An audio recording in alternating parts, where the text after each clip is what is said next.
Assalamualaikum warahmatullahi wabarakatuh. Halo guys, kali ini aku mau menyampaikan pikiranku tentang hal-hal ini. Di Bandung kemarin, kok nggak salah, itu terjadi ledakan bom bunuh diri di sebuah polsek, yaitu tepatnya Polsek Astana Anyar. Ya, sebuah polsek itu kan berarti kantor polisi kecil gitu ya. eh, Pas setelah dilihat postingannya itu ada eh, sepeda motor yang bertuliskan dia protes tentang KUHP, dan dia menuliskan perangi oknum, perangi aparat setan gitulah, kurang lebih gitu ya. Well, kita tahu lah ya, bahwa polisi sekarang lagi disorot banget gitu. Ditambah dengan kasus Verdi Sambo gitu ya, dan banyak hal lainnya. Termasuk aku yang akhir-akhir ini juga kecewa sama polisi gitu ya.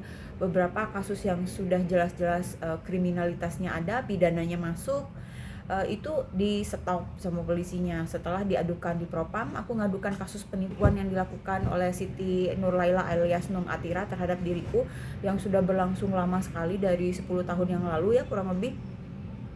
Sempat menghilang menggunakan alamat palsu dan segala macemnya gitu, sampai diketemukan, dicari-cari, udah bawa saksi, saksinya juga susah nyarinya gitu ya. Pokoknya perjuangan banget dengan keadaan badan sakit, bolak-balik ke polisi, disuruh ngumpulin eh, berkas ini berkas itu, saya jalanin semua dengan tabahnya gitu ya.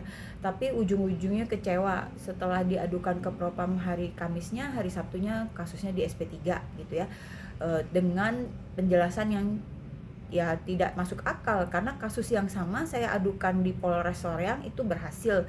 Artinya orangnya diproses secara hukum, padahal sama gitu, modus operandinya segala macam juga. Jadi ini menurut aku ada bias bias banget ya yang dilakukan oleh polisi-polisi ini gitu. Di satu tempat kita ngaduin dengan kasus yang sama bisa jalan, di tempat yang lain nggak bisa jalan, kan aneh banget. Bahkan di SP3 gitu ya, saya datangin jaksanya, saya nanya juga ya di pingpong-pingpong begitu aja ya.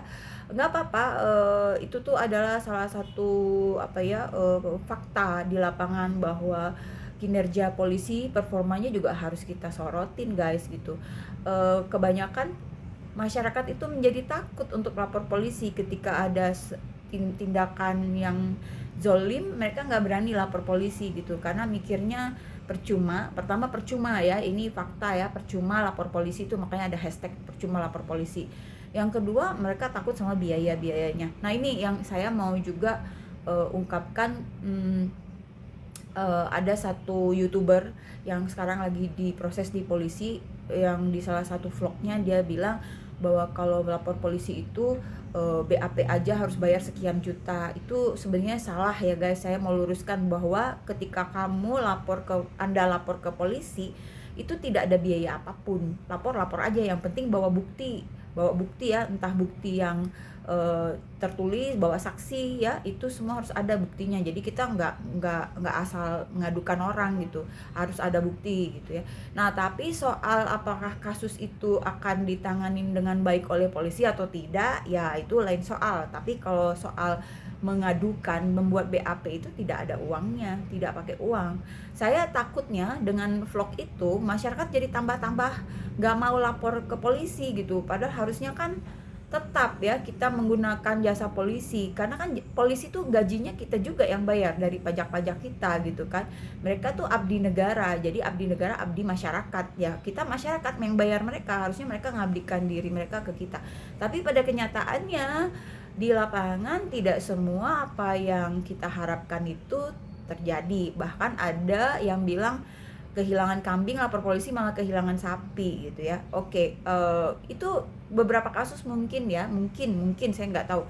Tapi sejauh saya berhubungan dengan hukum, berhubungan dengan polisi, saya tidak ada tuh polisi yang tidak ya, boleh dibilang tidak ada ya polisi yang secara terang-terangan minta uang sekian sekian, enggak. Apalagi kalau kita yang jadi korbannya, nggak tahu kalau dari pihak sana yang nipu gitu ya, mungkin diporotin sama polisi, nggak tahu deh, itu urusan dia lah. Bagus aja kalau diporotin gitu, porotin aja gitu yang nipu-nipu itu ya. Tapi kalau saya sebagai korban, saya selalu sebagai korban gitu di sini gitu ya, mengadukan ke polisi. Alhamdulillah so far so good sih, nggak ada polisi yang minta uang gitu ya. Jadi buat kalian-kalian jangan takut untuk lapor polisi, bikin BAP selama bukti dan kasusnya jelas. kasus-kasusnya ada gitu ya, memang ada pasal-pasalnya. Tapi kalau soal keberhasilannya, berhasil atau tidaknya, apa ya, itu mah tergantung ya, tergantung penyidiknya. Kalau penyidiknya error ya error gitu kan, gitu. Saya nggak mau bilang siapa yang error, tapi tergantung banget sama penyidik yang error. Nah, saya ngerasa soal kayak gini saya tuh sifatnya ambigu. Kenapa? Karena ada pengalaman jelek saya yang di Polsek Coblong itu jelek ya.